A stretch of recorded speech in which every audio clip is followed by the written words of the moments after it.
La donne a changé, plus d'extension de territoire et le combat doit continuer alors que Sukuna est en train de s'adapter. Et la critique revient encore et encore. Pourquoi Sukuna est juste inactif? Pourquoi ne fait-il rien de marquant depuis le début du combat avec ses sorts? Quelque chose de nouveau et tout ça, on va en parler.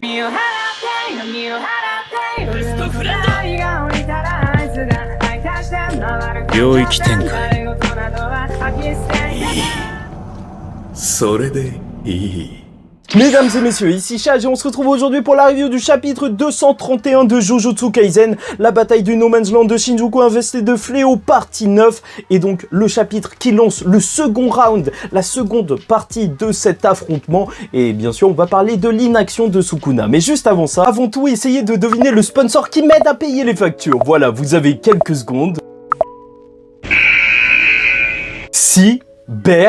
CyberGhost VPN. Leader mondial dans l'industrie de la sécurité et de la confidentialité avec plus de 38 millions d'utilisateurs et ils ont 5 étoiles sur Trustpilot. CyberGhost VPN permet de masquer ton adresse IP et surtout de rediriger l'intégralité de ton trafic internet via un tunnel sécurisé. Personnellement, je l'utilise pour avoir une adresse IP étrangère, pour réserver des voyages et hôtels moins chers ou encore mieux, regarder directement les nouveaux épisodes de Bleach directement sur Netflix grâce à son catalogue étranger. Tels les plus grands rats, vous pouvez également vous offrir YouTube Premium pour moins de 2 € par mois en vous connectant à une adresse IP d'Argentine. Que du bon! Vous pourrez utiliser CyberGhost VPN sur 7 appareils différents avec un seul compte, ordinateur, télé, console de jeu, et c'est disponible pour à peine plus de 2 € par mois. Bref, en vous rendant dans le lien en description, vous bénéficierez de 4 mois offerts sur l'offre de 2 ans, ce qui vous offrira encore plus de contenu et de sécurité sur internet. Et pas d'inquiétude si vous n'êtes pas convaincu, 45 jours satisfaits ou remboursés. Vous n'avez donc rien à perdre et tout à gagner. Merci à CyberGhost VPN de m'avoir soutenu dans mon travail, c'est reparti. Commençons tout de suite par la puissance de Gojo, puisque Kusakabe, en tant que prof, même en tant que narrateur de Jujutsu Kaisen, puisqu'il est devenu ça apparemment, va commencer par flexer sur Gojo. Il se croit au grec en train de parler avec ses potes, oui, il va faire ouais, Gojo est vraiment très très chaud. Globalement, c'est ça qu'il est en train de faire parce qu'il va demander à ses élèves, donc tous les élèves du lycée, ceux qu'on a appris à connaître, appris à reconnaître donc leur puissance, vu qu'on les a vus durant la traque mortelle, si ils ont déjà reçu un coup de Gojo Satoru. Et là, même les plus forts vont tirer des tronches, mais déjà juste ça, ça m'a fumé. Puisque, bien entendu, depuis le début de la série, ça nous a été foreshadowingé, un mot qui n'existe pas, et t'inquiète pas, il y en aura d'autres durant la review, par Jogo qui disait que ce n'était pas un simple coup qui se prenait, et donc même un fléau de classe S souffrait énormément juste en se prenant une patate de Gojo, mais même Uraume, oui, lorsqu'il a tenté d'interrompre le Gojo Sukuna, et ça c'est magnifique parce que ça explique aussi pourquoi Uraume ou même d'autres personnages ne vont même pas tenter de s'interposer, parce que en fait, le niveau est juste stratosphérique. Le coup de Gojo Satoru, donc sur le sbire de Sukuna qui porte bien son nom, puisque en fait, juste un seul coup, ça a fait déjà que il s'est envolé, et Gojo il a dit t'es qui toi, qu'est-ce que tu fais là? Et quelques jours après, même en s'étant soigné grâce à un sort d'inversion, il ressentait encore la douleur d'un simple coup de Gojo. Comme Nanami le disait à Yuji, de toute manière, il ne faut pas se comparer à Gojo. Juste jamais, car il est juste hors norme. Voilà. Il faut toujours le garder en tête. Et si ces coups sont aussi puissants, c'est parce qu'en plus de les recharger en énergie occulte, et l'énergie occulte de Gojo, ça doit être un sacré morceau, alors le sort de l'infini s'applique à son cou, et donc il fait disparaître plus ou moins ce qu'il y a entre son cou et la personne. Donc il n'y a même pas de résistance par rapport à l'air ou autre. En vrai, le mec il se prend une patate, et ça fait juste extrêmement mal, mais peut-être pas assez mal justement pour vaincre Sukuna, et ce sera tout le problème juste de Gojo lors de ce combat, et on attend l'éclair noir, on va pas se mentir, on l'attend.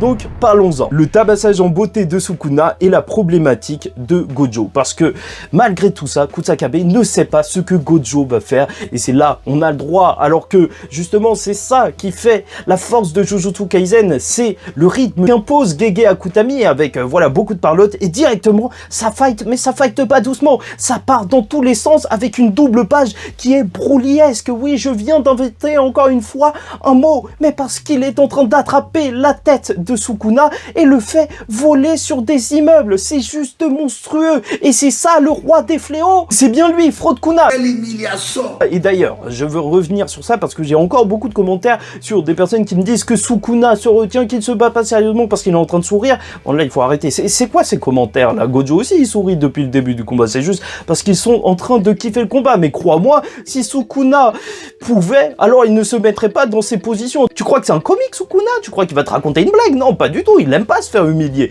C'est parce qu'il est en train de s'adapter et il est en train de subir chacun des coups car Gojo est beaucoup trop puissant. Voilà, c'est tout. Le combat pour l'instant est extrêmement équilibré. Il n'y en a pas un qui domine l'autre. Donc il faut arrêter de croire qu'il y en a un qui se retient complètement. Non, pas du tout. Et donc, ce qui fait la beauté de tout ça, c'est déjà cette page avec cette construction en triangle où tu vois que, voilà, ça forme limite une sorte de cible. On a vraiment l'impression que les coups de Gojo, juste en regardant cette double page, ne font que jamais s'arrêter sur Sukuna et qu'il est en train de souffrir. Et ça, c'est magnifique parce qu'en plus, c'est renforcé par la suite et la chorégraphie de Jujutsu Kaisen qui est encore une fois magnifique. Oui, Gojo se bat dans tous les sens, le voit juste tenter de piétiner Sukuna fuir alors que Gojo essaye de l'écraser tel un cafard. Mais ça, c'est magnifique. Et c'est vrai que quand même, on a le droit à du bullshit, mais niveau 260 000, je sais pas c'est quoi ce délire. On voit Gojo qui commence à se cloner d'un coup. Et t'as aucune explication. Et ça, c'est juste parfait. Parce que, est-ce qu'on a vraiment besoin d'explications? En soi, c'est quelque chose qu'on voit souvent dans les mangas, que ce soit pas Naruto, parce que c'est pas des vrais clones, mais donc, même on voit dans Dragon Ball, ou surtout dans Hunter x Hunter, où c'est juste une image réaménante, enfin, j'arrive pas à dire ce mot, et je sais même pas si je le dis bien, donc, du personnage qui est en train de bouger à une certaine vitesse, une technique que seuls ceux qui agissent dans l'ombre peuvent maîtriser, bien évidemment. Mais bien sûr, ça ne fait que compiler les références à Hunter x Hunter, alors que même on avait vu déjà une similarité avec leur tenue. Oui, moi je te le dis, Jujutsu Kaisen, ça s'inspire beaucoup plus d'Hunter x Hunter pour moi que d'autres choses, même si l'auteur il a parlé de Bleach et compagnie, enfin bref, ça c'est un autre débat. Dans tous les cas, Sukuna ne va pas simplement se laisser faire, va tenter de lâcher un coup sur Gojo qui devra l'arrêter, puis ils vont reculer. Et là, c'est vrai qu'on peut se dire que ça devient beaucoup trop violent ce combat. Il faut arrêter. J'espère qu'à la fin de ce combat, ils vont devenir amis et qu'ils diront c'était toi mon Jujutsu Kaisen. Ouais, ça veut rien dire, mais purée, c'est n'importe quoi. On veut pas voir ça. Et donc, grosso modo, Gojo a l'air de dominer Sukuna durant cette partie du combat. Mais il y a un véritable problème, même pour la suite, et c'est là qu'on doit en parler. Mais juste avant, n'hésite pas à liker ou disliker la vidéo, commenter, donner ton avis en commentaire et t'abonner si tu n'es pas encore abonné, car on va suivre et commenter ce combat chaque semaine et même toute la fin du manga ensemble. Donc parlons de l'inaction de Sukuna, son adaptation et surtout la faiblesse de Gojo. Puisque comme Gojo le soulignera, normalement Sukuna est capable d'utiliser des sorts. La partie de son cerveau qui a été abîmée par l'infini est juste la partie qui produit les barrières et donc il ne peut pas donc créer son extension de territoire même si il y a une barrière, parce que je vous rappelle que c'est des barrières mais c'est juste une barrière ouverte qu'il y a dans son extension de territoire. Et c'est là qu'on peut aussi se demander si les autres il devrait pas se ramener et utiliser une extension sur Sukuna, mais c'est vrai qu'il se ferait défoncer dans tous les cas parce que il est quand même ultra chaud même sans extension. Enfin bref, le plan de Sukuna est simple, c'est donc de s'adapter et il utilise l'amplification, le prolongement de territoire donc pour toucher Gojo et le combattre, mais lorsqu'il le fait, alors ça annule le fait que Makora est en train de s'adapter. La roue du Shikigami ultime s'était déjà tournée donc sur Megumi pour s'adapter à l'extension de territoire de Gojo, et là il faudra encore des tours pour s'adapter à l'infini de Gojo, et c'est à ce moment précis que Sukuna compte détruire Gojo Satoru. C'est peut-être le moment propice pour parler de ça. Pourquoi Sukuna n'utilise pas d'autres sorts qui se trouvent dans son arsenal, vu qu'on l'a vu utiliser une flèche de feu, peut-être qu'il a autre chose et qu'il pourrait nous lâcher quelque chose de nouveau. C'est tout simplement en réalité assez logique parce que depuis le début du combat ça a été annoncé, Sukuna est le challenger. Même si on pouvait en douter pendant un moment, alors c'est la triste réalité. C'est lui qui doit tenter de s'adapter à Gojo pour le toucher. Le sort de Gojo, il l'a dit, est supérieur. Et c'est vrai, malheureusement, Sukuna n'a pas de moyen de surpasser l'infini. Surtout alors qu'il n'a plus son atout ultime, l'extension de territoire. Maintenant, tout ce qu'il doit faire, c'est s'adapter. À quoi ça servirait qu'il nous lâche même un sort beaucoup plus puissant si Gojo, justement, les repousse grâce à l'infini? Ça aurait juste aucun sens en fait. C'est ça qu'il fait depuis le début. Juste tenter de s'adapter à Gojo. Et à partir de là, oui, on pourra avoir d'autres techniques. Mais pour l'instant, c'est pas forcément intéressant de voir ça. Là, il doit se concentrer sur le fait de surpasser le sort de Gojo qui est juste ultra cheaté en vrai. Et c'est ce qu'il attend, juste pouvoir enlever le sourire idiot de Gojo Satoru, parce que tu connais, il est narquois, il est arrogant et parfois il a l'air zinzin puisqu'il sourit comme un idiot devant Sukuna pour se moquer de lui. Et alors que Gojo est prêt à le tuer, bah, ils vont s'inquiéter tous un petit peu en regardant le combat, que ce soit Yuji ou l'ange, pour Megumi, puisqu'il va mourir. De la main de Gojo, bien évidemment, s'il tue Sukuna, parce que au final, les deux se retrouvent dans le même corps, même si on sait très bien que c'est pas forcément vrai. Lorsqu'il avait réussi à bloquer Sukuna dans son extension dans l'infini, donc là on voyait ses pensées et qu'il voulait se retenir pour sauver Megumi, et même du côté de Sukuna, certains le considèrent comme Fraud Kuna car il utilise juste les capacités de Megumi, mais il semble que pour lui, en fait, il s'en fiche littéralement. Il est prêt à toutes les bassesses si c'est pour gagner. Il est bien au-dessus des valeurs qu'on peut attribuer justement à un personnage. Oui, mais il a utilisé ça, donc c'est pas vrai, c'est pas une vraie victoire.